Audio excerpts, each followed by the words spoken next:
இதுவரை யாருக்கும் சொல்லாததை இப்போது சொல்கிறேன். இவ்வாறு நான் கொரோனா வார்டுக்குள் செல்ல போகிறேன் என நான் யாரிடமும் சொல்லவில்லை. ஆட்சியர், அமைச்சர்கள், எம்.எல்.ஏக்கள், என் உதவியாளர்கள் என்று நான் யாரிடமும் சொல்லவில்லை. இப்படி சொல்லாமல் நான் கொரோனா வார்டுக்கு சென்ற காரணத்தினால் என் மனைவி துர்கா என்னிடம் கோபித்துக் கொண்டு ஒரு வாரம் பேசாமல் இருந்தார். இது சத்தியம். மக்களை காக்க எந்த அளவுக்கும் துணிச்சலாக செல்லக்கூடியவன். அதற்கெல்லாம் பயந்து அரசியல் தலைவராக நான் இல்லை.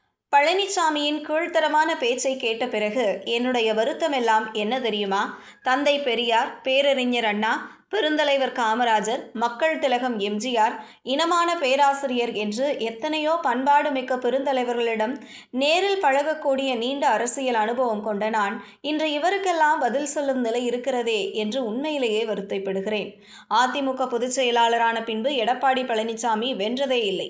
திமுக தலைவரான பின் உங்கள் ஆதரவால் நான் தோற்றதே இல்லை. உண்மையில் நடக்கும் தேர்தல் என்பது டெல்லிக்கும் தமிழ்நாட்டுக்கும் நடக்கும் தேர்தல். இவ்வாறு ஸ்டாலின் தெரிவித்தார்.